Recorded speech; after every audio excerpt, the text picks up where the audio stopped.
দুটি কানের দুলের জন্য ছিনিয়ে নেওয়া একটি নিষ্পাপ জীবন। 5 বছরের নুসরাত আফশি মনির আর কখনো হাসবে না, খেলবে না, স্বপ্ন দেখবে না। তার ছোট্ট জীবন যেন শেষ হয়ে গেছে শুধুমাত্র দুটি স্বর্ণের কানের দুলের জন্য। এই পৃথিবীতে এমন নরপিশাচ আছে যারা একটি শিশুর হাসি, তার ভবিষ্যৎ, তার পরিবারের সুখ ছিনিয়ে নিতে পারে সামান্য সোনার লোভে। এমন বর্বরতা কি আমাদের সমাজের মুখে কালি লেপে দেয় না? ধিক্কার এমন সমাজকে, ধিক্কার এমন নৃশংসতাকে। নুসরাতের কান থেকে দুল ছিনিয়ে নেওয়ার সময় এত নির্মম ভাবে টানা হয়েছিল যে কানটাই ছিঁড়ে গেছে। তার নিষ্পাপ দেহটি পুকুরে ফেলে দেওয়া হয়েছে যেন কেউ জানতে না পারে এই জঘন্য অপরাধের কথা। কিন্তু সত্য কি লুকানো যায়? এই ঘটনা এখন গোটা দেশকে হতবাক করেছে। মানুষের হৃদয়ে রাগ আর বেদনার ঝড় তুলেছে।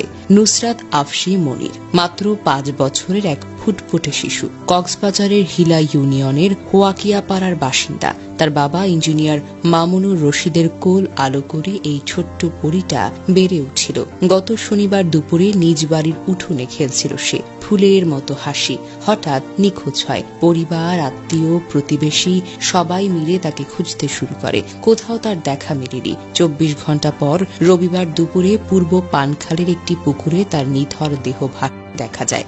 দেহ উদ্ধারের সময় দেখা যায় তার কানটা ছিঁড়ে গেছে। মুখে প্লাস্টিকের আঘাতের চিহ্ন আর স্বর্ণের কানের দুল দুটি গায়ে। পুলিশ ধারণা করছে দুল দুটি ছিনতাইয়ের জন্যই হয়তো এই কাণ্ড হয়েছে। সম্ভবত নুসরাত অপরাধীদের চিনে ফেলেছিল, তাই তারা তাকে নির্মমভাবে পুকুরে ফেলে দিয়েছে। আচ্ছা, আমরা ঠিক কোন সমাজে বসবাস করি বলুন তো?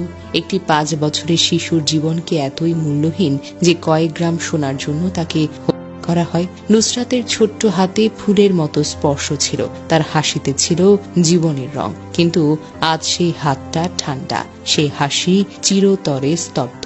তার বাবা মায়ের কান্না কি আমাদের হৃদয়ে আঘাত হানে না?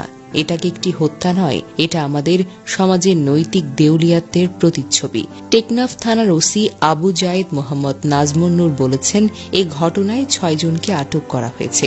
তদন্ত চলছে, কিন্তু এই তদন্ত নুসরাতের হারানো জীবনকে কি ফিরিয়ে দেবে? তার পরিবারের বুকে জমে থাকা বেদনা কি মুছে ফেলতে পারবে? এখনই সময় জাগ্রত হওয়ার। নুসরাতের এই নৃশংস আমাদেরকে প্রশ্ন করে, আমরা কি ধরনের সমাজ গড়ে তুলেছি, যেখানে শিশুরা নিরাপদ নয়, যেখানে লোভের কাছে মানবতা হেরে যায়।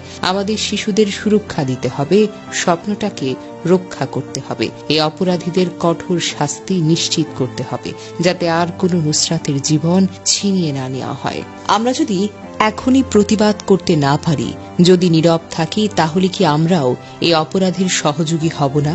নুসরাতের আত্মার শান্তি কামনা করি, তার পরিবারের জন্য দোয়া করি, কিন্তু দোয়ার পাশাপাশি আমাদেরকে কাজ করতে হবে। এই সমাজকে বদলাতে হবে, আমাদের শিশুদের জন্য একটি নিরাপদ ভবিষ্যৎ গড়তে হবে।